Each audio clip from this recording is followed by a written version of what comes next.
Good morning student, मैं DPN Singh, faculty general science, science and technology, Delhi Mukherjee Nagar से आप सभी का स्वागत करता हूं। आप सबको मैं पहले कुछ जानकारी दे दूं। आप सभी लोग डाउनलोड मोवीशाला ऐप को डाउनलोड करें और मेरे इंस्टीट्यूट कोड DPNS2021 को फॉलो करें। और उसके बाद आप सभी लोगों को साइंस एंड टेक्नोलॉजी यानी विज्ञान एवं प्रौद्योगिकी और सामान्य विज्ञान जनरल साइंस की आपको समस्त जानकारी दी जाएगी। जो भी विद्यार्थी यूपीएससी और स्टेट पीसीएस की तैयारी कर रहे हैं, उन सभी विद्यार्थियों को मेरे द्वारा general science, science and technology की एक बेहतरीन जानकारी दी जाएगी। जो आपके परीक्षा में जो प्रश्न पूछे जाते हैं उससे संबंधित मैं आप लोगों को नॉलेज प्रोवाइड करूंगा। मेरी शुभकामना आप सबके साथ है। अब इसके बाद मैं आप लोगों को बिहार पब्लिक सर्विस कमीशन जो बीपीएससी ने जो साइंस एंड टेक्नोलॉजी से रिलेटेड जो क्वेश्चन पूछे हैं उसका आंसर कैसे दिया जाएगा उस पर हम डिस्कशन करने वाले हैं। आइए हम लोग देखते हैं कि बिहार पब्लिक सर्विस कमीशन यानी बीपीएससी ने किस प्रकार का क्वेश्चन साइंस एंड टेक्नोलॉजी से रिलेटेड पूछा है और उस पर हम लोग डिस्कस करेंगे। मेरा कोड है DPNS2021, मोवीशाला ऐप पर आपको अब उपलब्ध रहेगा। आप इसको ज्वाइन करें और लाभान्वित हो।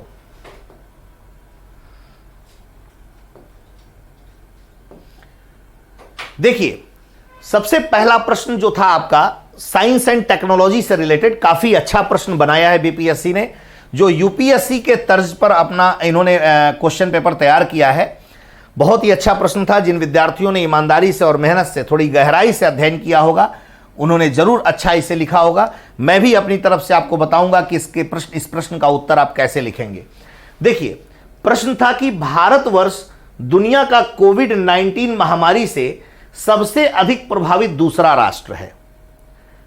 इस जानलेवा वायरस के उन्मूलन के लिए केवल सामाजिक दूरी एवं मास्क के प्रयोग के साथ साथ एक तेज टीकाकरण प्रक्रिया आवश्यक है। प्रधानमंत्री द्वारा प्रतिपादित मेक इन इंडिया अवधारणा को दृष्टिगत रखते हुए हमारे राष्ट्र द्वारा कोविड-19 उन्मूलन के लिए उठाई गई गतिविधियों का विस्तार से वर्णन कीजिए। प्रश्न काफी बड़ा है, लेकिन इस प्रश्न का उत्तर आप कैसे लिखेंगे इसको थोड़ा सा आपको समझना पड़ेगा बच्चों। देखो, इसमें पहले 3 बातों को जानना जरूरी है। सबसे पहली बात आपको यह जानना जरूरी है कि ये जो भारतवर्ष दुनिया का कोविड-19 महामारी से सबसे अधिक प्रभावित दूसरा राष्ट्र है, इसको आपको परिभाषित करना है कि भारतवर्ष कैसे दुनिया का कोविड-19 महामारी से सबसे अधिक प्रभावित दूसरा राष्ट्र है। इसमें जो दूसरा प्रश्न है इसके बारे में आप एक पैराग्राफ आप लिखेंगे, 1 से 2 पैराग्राफ। इसके बाद आप इस जानलेवा वायरस के उन्मूलन के लिए केवल सामाजिक दूरी एवं मास्क के प्रयोग के साथ साथ एक तेज टीकाकरण प्रक्रिया आवश्यक है, इसके बारे में लिखेंगे कि जो कोरोना नामक जो महामारी है, कोविड-19 नामक जो बीमारी है, उसको दूर करने के लिए मास्क और सामाजिक दूरी तो बहुत अत्यंत आवश्यक है, लेकिन इसको समूल नाश करने के लिए यानी अपने देश के नागरिकों को सुरक्षित रखने के लिए वैक्सीनेशन यानी टीकाकरण को भी तेज करना पड़ेगा। तो इस दूसरे प्रश्न का भी उत्तर आप देंगे। फिर आप तीसरा प्रश्न देखिए, प्रधानमंत्री द्वारा प्रतिपादित मेक इन इंडिया अवधारणा को दृष्टिगत रखते हुए हमारे राष्ट्र द्वारा कोविड-19 उन्मूलन के लिए उठाई गई गतिविधियों का विस्तार से वर्णन कीजिए। अब यह तीसरा प्रश्न है कि हमारे प्रधानमंत्री द्वारा जो मेक इन इंडिया जो चलाया गया उसके द्वारा कौन कौन से योजनाओं को लागू किया गया, किसके द्वारा इसको दूर किया जा रहा है कोविड-19 जैसे बीमारी को। तो आइए इसी क्रम में हम लोग चलते हैं। इसके पहले प्रश्न का उत्तर मैं देता हूं। देखो मेरे बच्चों, कोरोना महामारी ने भारत में धीरे धीरे कदम बढ़ाना शुरू किया था, लेकिन कोरोना संक्रमण का पहला मामला पता चलने के बाद कुछ ही समय पश्चात यह दुनिया के अन्य देशों को पीछे छोड़कर संक्रमितों के मामले में दुनिया का दूसरा कोरोना प्रभावित देश बन गया। सबसे अधिक अगर हम लोग बात करें कि सबसे अधिक घनी आबादी वाला देश होने के कारण यह आशंका जताई जा रही थी कि भारत कोरोना वायरस महामारी का ग्लोबल हॉट स्पॉट बन जाएगा। मैंने आपको क्या बताया कि कोरोना महामारी ने भारत में धीरे धीरे कदम बढ़ाना शुरू किया, लेकिन कोरोना संक्रमण का पहला मामला पता चलने के बाद कुछ ही समय पश्चात या दुनिया के अन्य देशों को पीछे छोड़कर संक्रमितों के मामले में दुनिया का दूसरा कोरोना प्रभावित देश बन गया। सबसे अधिक घनी आबादी वाला देश होने के कारण यह आशंका जताई जा रही थी कि भारत इस वायरस यानी महामारी का ग्लोबल हॉट स्पॉट बन जाएगा। कोरोना वायरस के संक्रमण से बचने के लिए केवल, अब देखिए ये पहले प्रश्न का उत्तर हो गया। अब इसके बाद जो दूसरा प्रश्न है कि कोरोना महामारी के संक्रमण से बचने के लिए केवल मास्क पहनना ही काफी नहीं, बल्कि इसके लिए यह भी जरूरी है कि सामाजिक दूरी का भी अनुपालन किया जाए। यह दावा एक नवीनतम अध्ययन में किया गया है।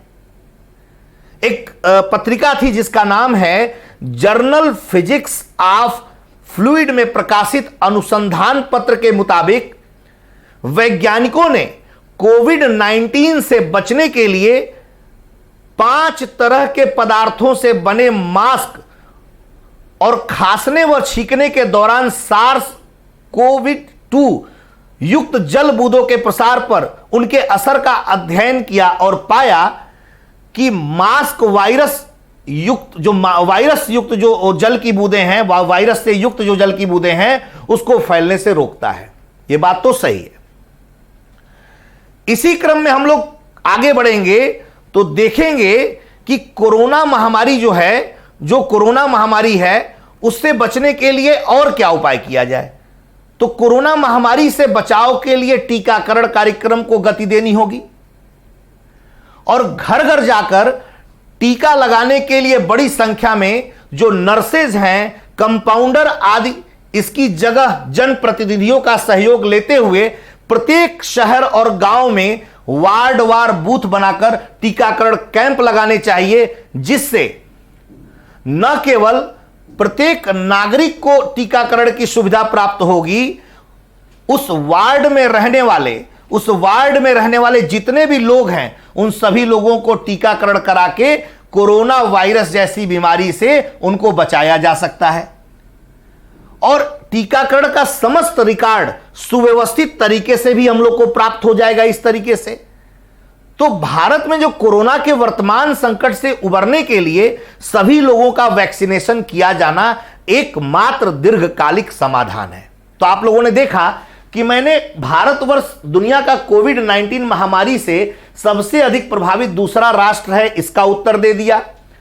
इस जानलेवा वायरस के उन्मूलन के लिए केवल सामाजिक दूरी और मास्क के प्रयोग के साथ साथ एक तेज टीकाकरण प्रक्रिया आवश्यक है, इसके बारे में भी मैंने आप लोगों को बता दिया।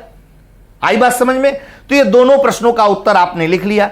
अगर आप तीसरे प्रश्न पे आए कि प्रधानमंत्री द्वारा प्रतिपादित मेक इन इंडिया अवधारणा को दृष्टिगत रखते हुए हमारे राष्ट्र द्वारा कोविड-19 उन्मूलन के लिए उठाई गई गतिविधियों का विस्तार से वर्णन कीजिए। अगर ऐसा प्रश्न पूछा जाए तो क्या करेंगे? तो सबसे पहले हमें यह बताना है कि प्रधानमंत्री द्वारा चलाया जा रहा जो मेक इन इंडिया अभियान है यह क्या है, इसके उद्देश्य क्या है। तो आप उसमें क्या करेंगे? सबसे पहले इनके उद्देश्यों की चर्चा करेंगे। उद्देश्यों के अंतर्गत आप यह बताएंगे कि निवेश को, अब इसका उद्देश्य क्या है? सबसे पहले कि निवेश को सुविधाजनक बनाया जाए, किसी भी तरह के निवेश को सुविधाजनक बनाए, नव प्रयोग को बढ़ावा देना, कौशल विकास में वृद्धि करना, बौद्धिक संपदा को सुरक्षा देना और सर्वोत्तम श्रेणी का मैन्युफैक्चरिंग इंफ्रास्ट्रक्चर निर्मित करना, ताकि हम चिकित्सा के क्षेत्र में, पर्यावरण के क्षेत्र में, कृषि के क्षेत्र में हम अपने आप को सुदृढ़ बना सकें। अब मेक इन इंडिया का जो पहला जो पहल है वो 4 स्तंभों पर आधारित है बेटा, जिन्हें भारत में उद्यमिता को बढ़ावा देने के लिए चिन्हित किया गया है। न केवल मैन्युफैक्चरिंग में बल्कि अन्य क्षेत्रों में भी मेक इन इंडिया बहुत तेजी से काम कर रहा है। अगर इसकी नई प्रक्रियाओं की अगर बात करें तो मेक इन इंडिया में उद्यमिता को बढ़ावा देने के लिए सबसे महत्वपूर्ण अकेले कारक के रूप में इजी ऑफ डूइंग बिजनेस अर्थात कारोबार करने की आसानी की पहचान की गई। उद्देश्य यह है कि कारोबार या बिजनेस के संपूर्ण जीवन चक्र के लिए मेक इन इंडिया में कौन कौन सा उपाय किया गया है इसके बारे में मेक इन इंडिया बताया है कि जो कारोबार किया जाएगा तो उसमें किस तरीके का कारोबार किया जाएगा, इन सब पे भी चर्चा इन्होंने किया मेक इन इंडिया के अभियान में। अब सबको क्या किया, सबको इन्होंने मेक इन इंडिया कॉन्सेप्ट के तहत लाइसेंस प्रोवाइड किया, और लाइसेंस प्रोवाइड किया, इतना ही नहीं विनियमन को भी मुक्त किया जाए ऐसा इन्होंने प्रावधान रखा। नया इंफ्रास्ट्रक्चर तैयार किया गया, नए क्षेत्रों को लाया गया और एक नया दृष्टिकोण विकसित किया गया मेक इन इंडिया कॉन्सेप्ट में। अब थोड़ा सा हम लोग कोविड-19 वायरस के बारे में थोड़ा सा जानते हैं। भारत समेत दुनिया भर में जो स्वास्थ्य और जीवन के लिए गंभीर चुनौती बनकर खड़ा हुआ कोविड-19, पूरी दुनिया में इसका असर भी देखने को मिला। वैश्वीकरण के इस दौर में जहां आवागमन की सुविधा और संचार सुगम हुआ है, वहीं आपसी संपर्क बढ़ने से पूरा विश्व गंभीर बीमारियों से परेशान है। WHO के अनुसार यह बताया गया कि लगभग 70 देशों में 95,000 से अधिक लोग कोरोना वायरस से संक्रमित पाए गए हैं। जनसंख्या घनत्व, गरीबी, अशिक्षा, ये सब कारक जो हैं, इन सब कारकों के साथ साथ भारत का अपर्याप्त स्वास्थ्य बुनियादी ढांचा भारत को कोविड-19 के लिए अत्यधिक प्रभावित किया। जो अत्यधिक संवेदनशील है, जनसंख्या घनत्व है, गरीबी है, अशिक्षा, इसके कारण भारत और ज्यादा परेशान हुआ। तो सर्वप्रथम भारत ने कोविड-19 से उन्मूलन के लिए इन्होंने एक उपाय किया, एकीकृत रोग निगरानी कार्यक्रम को चालू किया। एकीकृत रोग निगरानी कार्यक्रम क्या कहता है? एकीकृत रोग निगरानी कार्यक्रम के माध्यम से जितने भी रोग आपको दिखाई दे रहे हैं, जितने भी डिजीज आपको दिखाई दे रहे हैं, वो सारे के सारे डिजीज को किस तरीके से दूर किया जाए उस पर विचार किया गया। अब उस पर विचार किया गया तो क्या देखा गया कि भैया क्या क्या अभियान चलाया जाए। तो अभियान के अंतर्गत आत्मनिर्भर भारत की बात कही गई, आयुष्मान योजना चलाया गया, इंद्रधनुष योजना चलाया गया। तो ये सब क्यों चलाया जा रहा है? ये सब टीकाकरण के माध्यम से सरकार को मजबूत करने की बात कही जा रही है, जिससे हम कोविड-19 जैसी बीमारियों को दूर तो करें ही करें, साथ में हम और भी जितनी बीमारियां हैं उन बीमारियों से अपने आप को बचा सकें। ये बात समझ में आ गया? तो आइए आपको एक आंसर फॉर्मेट दिखाते हैं, इस प्रश्न का उत्तर आप कैसे लिखेंगे। आइए एक आंसर फॉर्मेट जो मेरा अपने हैंड राइटिंग में है, इस प्रश्न के उत्तर को कैसे लिखेंगे इसको थोड़ा जान लिया जाए।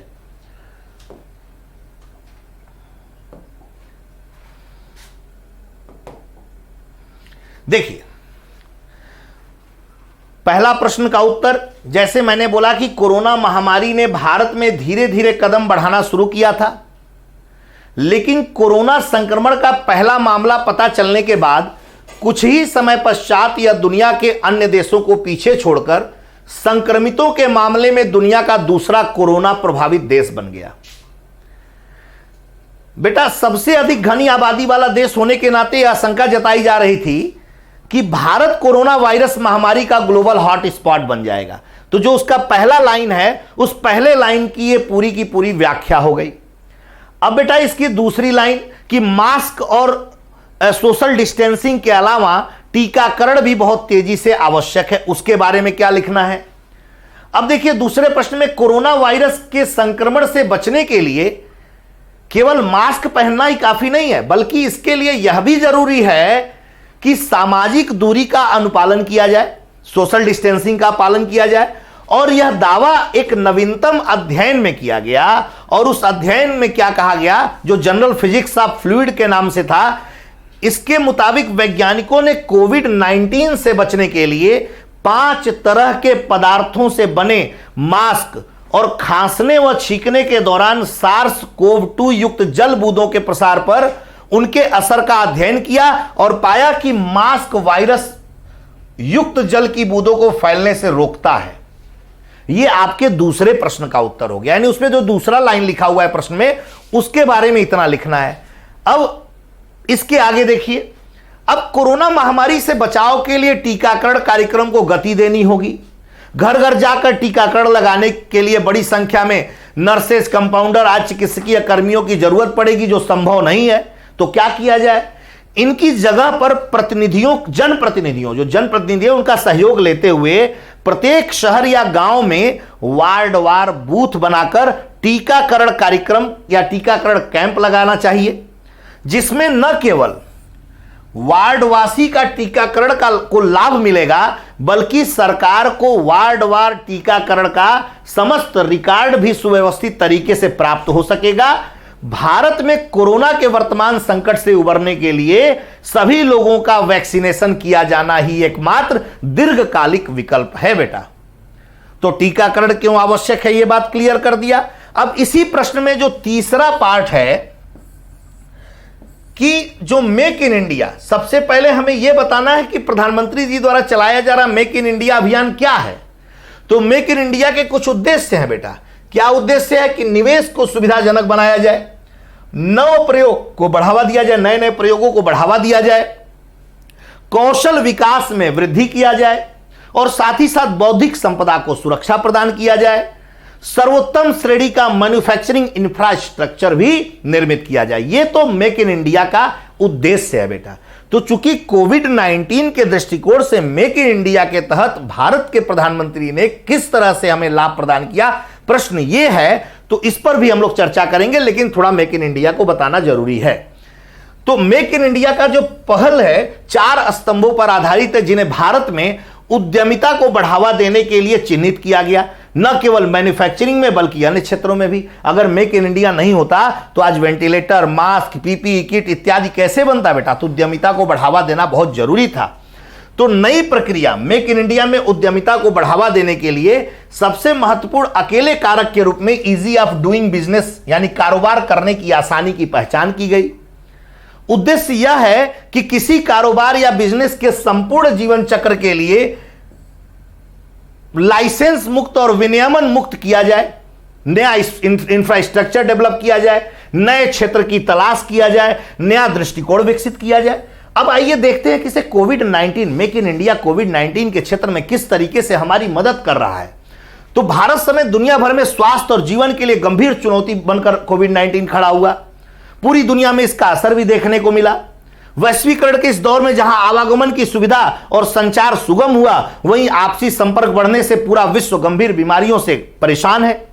तो WHO के अनुसार लगभग 70 देशों में 95,000 से अधिक लोग कोरोना वायरस से संक्रमित हो गए।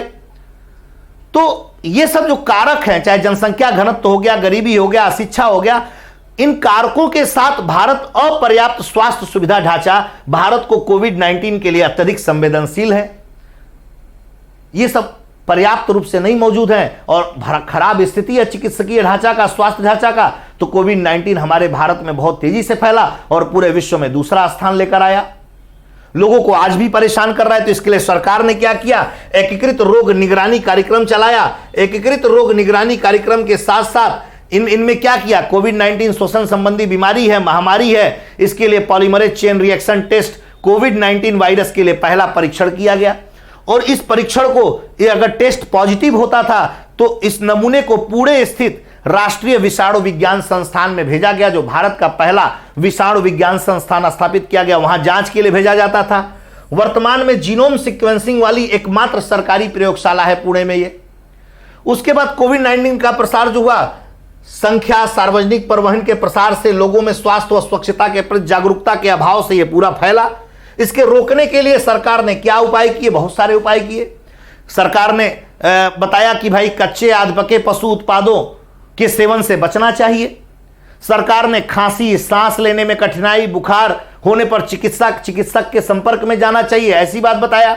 इन्होंने कहा कि किसी के संपर्क से बचिए, सोशल डिस्टेंसिंग मेंटेन रखिए, मुंह और नाक को ढककर चलिए, हैंड वॉश हमेशा करते रहिए, भीड़ भाड़ वाले स्थान से बचें।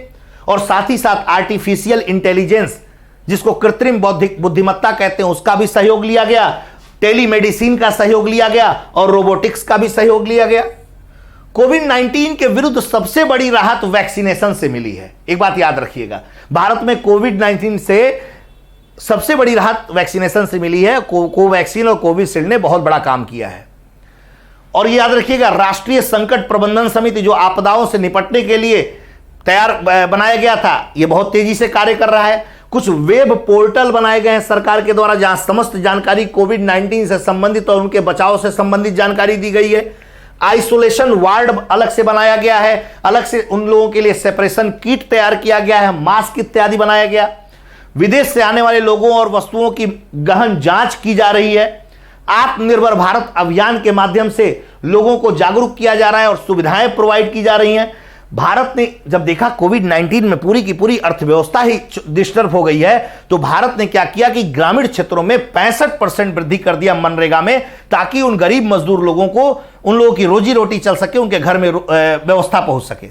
साथ ही साथ राशन की भी व्यवस्था कराया, प्रधानमंत्री किसान सम्मान निधि प्रदान किया और प्रधानमंत्री गरीब कल्याण योजना के माध्यम से भारत सरकार ने कोविड-19 से बचने के लिए तमाम उपाय किए, जिससे भारत के नागरिक सुरक्षित रहें, स्वस्थ रहें और अपना जीवन बेहतर ढंग से जी सके।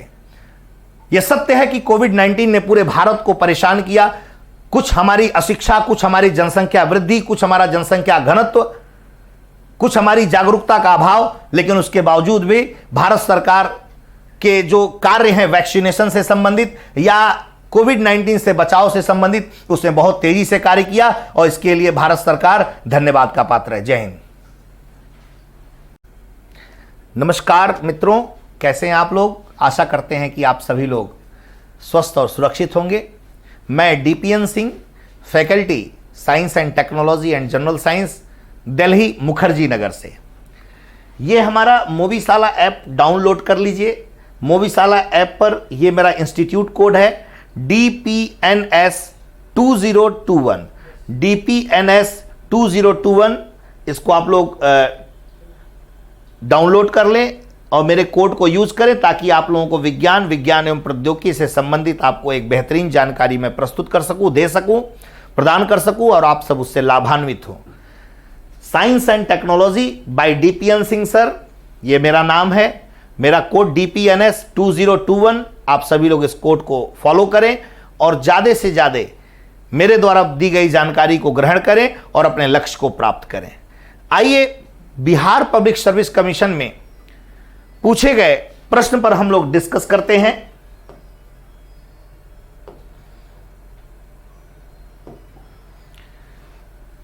BPSC 66 mains GS paper 2 science and technology.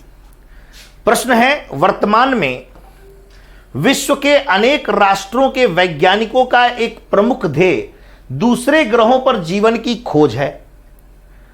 Bharat के द्वारा अंतरिक्ष शोध के विकास की विवेचना विशेष रूप से 21वीं सदी में इस ध्येय की पूर्ति के लिए कीजिए। देखिए, इसमें भी प्रश्न को कैसे किया जाता है, यह सबसे बड़ी बात यह है कि आप प्रश्न का उत्तर कैसे आप लिख रहे हैं।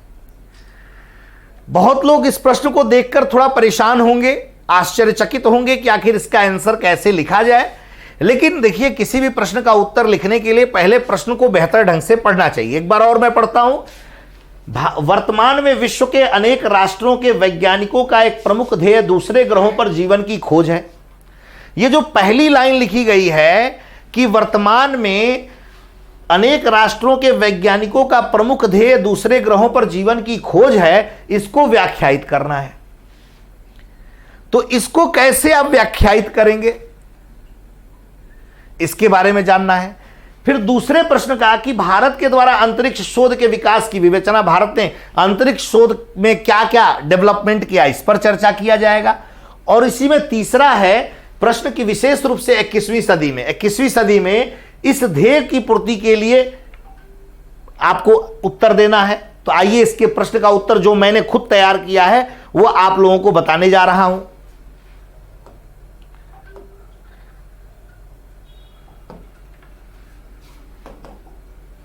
देखिए, सबसे पहले आप ये जानेंगे कि जो अंतर्राष्ट्रीय वैज्ञानिकों की टीम है ये नए ग्रहों की खोज क्यों कर रही है और क्यों वहां जा रही है। देखिए, इंसान को आसमान में चमकते तारे हमेशा आकर्षित करते रहे हैं। क्या इस ब्रह्मांड में पृथ्वी जैसा कोई दूसरा ग्रह हो सकता है, यह प्रश्न भी हमेशा वैज्ञानिकों के मन में बनता रहा। क्या उस ग्रह पर जीवन संभव हो सकता है, यह भी एक प्रश्न बनता रहा। ऐसे सवाल हमेशा उन वैज्ञानिकों के मन में आते रहे। जिनके जवाब पाने के लिए वो लगातार कोशिश भी कर रहे हैं। अंतर्राष्ट्रीय वैज्ञानिकों की टीम की ऐसे ही एक कोशिश ने ऐसे ग्रह को खोज निकाला जिस पर जीवन की काफी संभावनाएं दिखाई दे रही हैं। और इतना ही नहीं, जो यह ग्रह है वह सौर मंडल के सबसे नजदीक अल्फा सेंटोरी स्टार सिस्टम के तारे हैं, जिसका नाम है प्रॉक्सिमा सेंटोरी, याद रखिएगा, का चक्कर काट रहा है। वैज्ञानिकों ने इस ग्रह का नाम प्रॉक्सिमा बी रखा। वैज्ञानिकों ने इस ग्रह का नाम क्या रखा? Proxima B. इसकी पुष्टि यूनिवर्सिटी ऑफ जेनेवा के रिसर्च के अलावा अंतर्राष्ट्रीय वैज्ञानिकों के टीम ने की। प्रॉक्सिमा बी का द्रव्यमान पृथ्वी के द्रव्यमान का 1.17 गुना है और 11.2 दिन में ही अपने सितारे सेंटोरी का एक चक्कर लगा लेता है। प्रॉक्सिमा सेंटोरी तारा सूरज के बाद पृथ्वी का सबसे नजदीक तारा है और पृथ्वी से 4.2 प्रकाश वर्ष यानी करीब 10 खरब किलोमीटर दूर है। हालांकि प्रॉक्सिमा बी पृथ्वी के सूर्य की तुलना में अपने सितारे से 20 गुना अधिक पास है, लेकिन फिर भी यहां तक उतनी ही ऊर्जा पहुंचती है जितनी सूर्य से धरती पर। इसलिए वैज्ञानिकों को यह लगता है कि यहां भी जीवन संभव हो सकता है और वैज्ञानिकों को यह भी लगता है कि यहां पानी तरल अवस्था में मिल सकता है और जीवन को यह सपोर्ट कर सकता है। तो पानी की संभावना को देखते हुए वैज्ञानिक एलियन लाइफ को लेकर खासे उत्साहित हैं। हालांकि कुछ बातें उन्हें परेशान भी कर रही हैं। दरअसल प्रॉक्सिमा बी पर उसके तारे सेंटोरी से एक्सरे की बमवर्षा होती रहती है। तो ये वैज्ञानिक डे बाय डे कुछ न कुछ रिसर्च कर रहे हैं कि कोई और ग्रह मिले जहां जीवन संभव हो सके। तो इसी कड़ी में वैज्ञानिकों ने प्रॉक्सिमा बी की खोज किया, जो काफी हद तक पृथ्वी से मिलता जुलता है और सूर्य से पृथ्वी की तुलना की जाती है तो उसमें भी इसका तुलनात्मक अध्ययन करने के बाद पता चलता है कि काफी समानता है। तो इसी कड़ी में जब हम लोग दूसरे प्रश्न की तरफ आगे बढ़ते हैं कि भारत की अंतरिक्ष उपलब्धियां क्या हैं, तो भारत ने जब से इसरो का गठन हुआ, इंडियन स्पेस रिसर्च ऑर्गेनाइजेशन का, तब से डे बाय डे बहुत सारी उपलब्धियां हासिल कर रहा है। तो भारत की अंतरिक्ष उपलब्धियों की अगर हम लोग बात करते हैं तो भारतीय अंतरिक्ष अनुसंधान संगठन, जिसका नाम इसरो है, इसने कई ऐसी उपलब्धियां हासिल की हैं जिसमें अंतरिक्ष विज्ञान में अग्रणी कहे जाने वाले अमेरिका, रूस, चाइना, इन सब देशों को उन्होंने चौंकाया है। तो इसी क्रम में आपको मैं बताऊं कि 22 जनवरी 2020 को बेंगलुरु में भारतीय अंतरिक्ष अनुसंधान संगठन इसरो इंटरनेशनल एकेडमी ऑफ एस्ट्रोनॉमिक्स और एस्ट्रोनॉटिकल सोसाइटी ऑफ इंडिया के पहले सम्मेलन में इसरो द्वारा मानव युक्त गगनयान मिशन हेतु अर्ध मानवीय रोबोट व्योम मित्र को लॉन्च किया।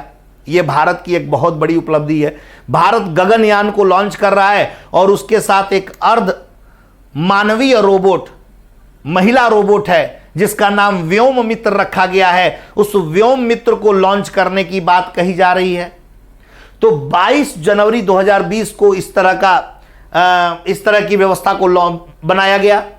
इसी क्रम में आप इनकी उपलब्धियों में दूसरी उपलब्धि लिखेंगे कि 27 मार्च 2019 को भारत ने मिशन शक्ति को सफलतापूर्वक अंजाम देते हुए एंटी सैटेलाइट मिसाइल से 3 मिनट में एक लाइव भारतीय सैटेलाइट को सफलतापूर्वक नष्ट किया। यह भारत की एक बहुत बड़ी उपलब्धि है कि इन्होंने एंटी सैटेलाइट मिसाइल से 3 मिनट में एक लाइव भारतीय सैटेलाइट को सफलतापूर्वक नष्ट किया, यानी एंटी सैटेलाइट मिसाइल को भी इन्होंने निर्मित कर लिया है। और उपलब्धियों की चर्चा करेंगे तो आप लिखेंगे कि 11 अप्रैल 2018 को इसरो ने नेविगेशन सैटेलाइट IRNSS यानी Indian regional navigation satellite system launch किया। वह स्वदेशी तकनीकी से निर्मित नेविगेशन सैटेलाइट है। इसके साथ भारत के पास अब अमेरिका के GPS प्रणाली की तरह एक सिस्टम भारत के पास मौजूद हो गया IRNSS के रूप में, जो नेविगेशन सैटेलाइट है। इसी क्रम में भारत ने 5 जून 2017 को एक बहुत बड़ी उपलब्धि हासिल की, सबसे भारी रॉकेट GSLV मार्क 3 को लॉन्च किया। GSAT-19 उपग्रहों को लेकर यह GSLV मार्क 3 अंतरिक्ष की कक्षा में गया। भारत ने पहली बार इतना भारी रॉकेट को लॉन्च किया था जो 3136 किलोग्राम का था। पहले क्या होता था कि जो भारी रॉकेट हुआ करते थे उनको विदेशों से प्रक्षेपित किया जाता था। इसी क्रम में भारत ने एक बहुत बड़ी उपलब्धि हासिल की। 14 फरवरी 2017 को इसरो ने एक साथ PSLV के जरिए एक साथ 104 सैटेलाइट को लॉन्च किया और एक नया विश्व कीर्तिमान स्थापित किया, जिसमें भारत के तो मात्र 3 उपग्रह थे, बाकी शेष 101 उपग्रह इजराइल, कजाकिस्तान, नीदरलैंड, स्विट्जरलैंड और USA के थे। इसके पहले यह रिकॉर्ड जो था वो रसिया के नाम था। रूस ने एक साथ 47 उपग्रहों को लॉन्च करने का रिकॉर्ड बनाया था। 37 उपग्रहों को लॉन्च करने का रिकॉर्ड बनाया। तो ये भारत की उपलब्धियां हैं। इसी उपलब्धि के क्रम में 25 सितंबर 2014 को भारत ने मंगल ग्रह की कक्षा में सफलतापूर्वक मंगलयान को स्थापित कर दिया। 24 सितंबर 2014 या उसको 25 सितंबर 2014 बोल दीजिए। मंगलयान, और मंगलयान को लॉन्च करके इसने एक विश्व कीर्तिमान स्थापित किया। पहली बार में ही पहला देश बना जिसने मंगल की कक्षा में मंगलयान को स्थापित करके एक विश्व कीर्तिमान स्थापित किया। अभी तक कोई भी देश पहली बार में मंगल की कक्षा में कोई भी अपना प्रक्षेपण यान स्थापित नहीं किया, कोई भी सैटेलाइट नहीं भेज पाया है। तो इसी क्रम में हम लोग आगे बढ़ते हैं। तो भारत ने 22 अक्टूबर 2008 को इसरो ने देश का पहला चंद्र मिशन चंद्रयान-1 सफलतापूर्वक लॉन्च किया। 22 जुलाई 2019 को भारत ने चंद्रयान-2 मिशन को लॉन्च किया, जिसमें लैंडर, रोवर और ऑर्बिटर को लॉन्च किया गया। लैंडर कुछ दूरी पर जाने के बाद थोड़ा क्रैश हो गया, नहीं तो बाकी ये पूरा का पूरा चंद्रयान-2 चंद्रमा के दक्षिणी ध्रुव पर सफल अभियान माना जाता है। तो भारत ने इतने कीर्तिमान स्थापित किए। बेटा एक ऐसा वक्त था 2021 के अनुसार देखा जाए, 21वीं सदी के अनुसार एक ऐसा वक्त था जब मनुष्य के लिए समुद्र या सागर को पार करना भी संभव नहीं था। लेकिन आज 21वीं सदी में मनुष्यों के वैज्ञानिक विकास ने मनुष्यों को ब्रह्मांड की खोज तक पहुंचा दिया है, जो अपने आप में अतुलनीय है।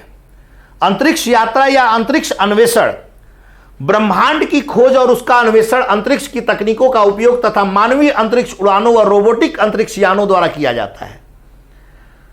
तो विश्व के बहुत सारे अंतरिक्ष अन्वेषण मिशन हैं जो 21वीं सदी के माने जाते हैं। उसी क्रम में जैसे लूना कार्यक्रम है, लूना कार्यक्रम, उसी क्रम में प्रोजेक्ट अपोलो है, उसी क्रम में आपका वाइकिंग कार्यक्रम है, फोबोस कार्यक्रम है, मंगल ग्लोबल सर्वेक्षक है, इनके बारे में थोड़ी थोड़ी जानकारी आप लिखेंगे।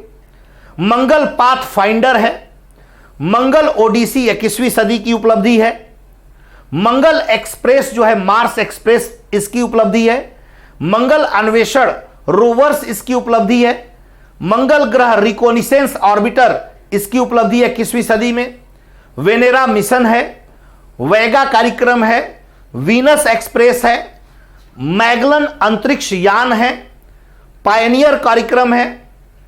उसी क्रम में आपको वाइजर कार्यक्रम, जोन्ड कार्यक्रम, डीप इंपैक्ट, मैसेंजर, ये सब जो है 21वीं सदी की उपलब्धि मानी जाती हैं।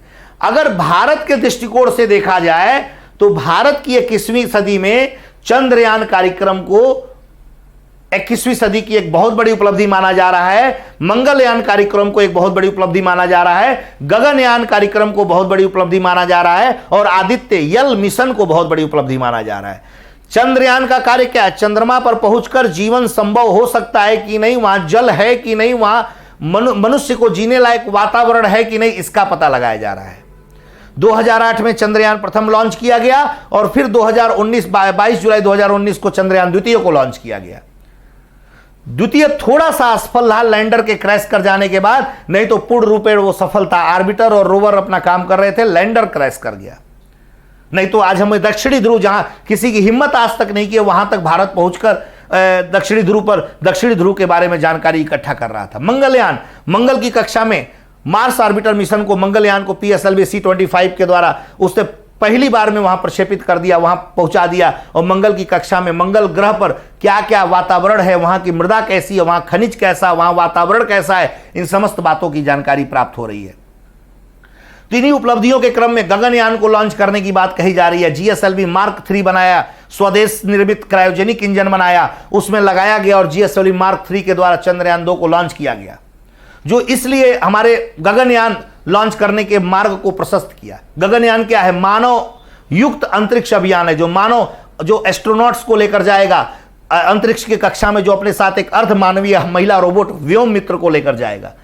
यह एक उपलब्धि है भारत की 21वीं सदी की जो सबसे बड़ी उपलब्धि है। भारत अभी तक प्रक्षेपण यान बनाता था, उपग्रह बनाता था, मौसम पूर्वानुमान, आपदा प्रबंधन, मानचित्रण, संचार क्रांति को बेहतर करना, शिक्षा के क्षेत्र में बेहतर करना, इसके लिए सैटेलाइट बनाता था, जो एक कठिन विषय था। लेकिन भारत आज के डेट में सिर्फ उपग्रहों का निर्माण ही नहीं कर रहा है, भारत उपग्रहों के साथ साथ प्रक्षेपण यान भी ऐसा बना दिया है जो एक कीर्तिमान स्थापित कर रहा है, कीर्तिमान बना रहा है।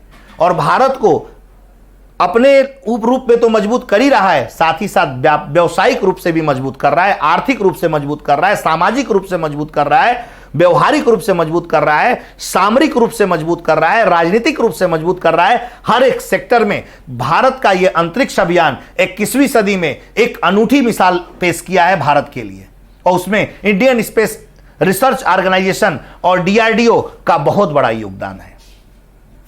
तो ये आपका प्रश्न था और प्रश्न का ये उत्तर था। आशा करते हैं कि आप सभी लोगों को इस प्रश्न का उत्तर समझ में आया होगा। कैसे इसको लिखना है, कैसे इसका प्रेजेंटेशन करना है, यह आप लोगों को बेहतर ढंग से समझ में आ गया होगा। मैं DPN सिंह आप सभी को धन्यवाद देता हूं। जय हिंद।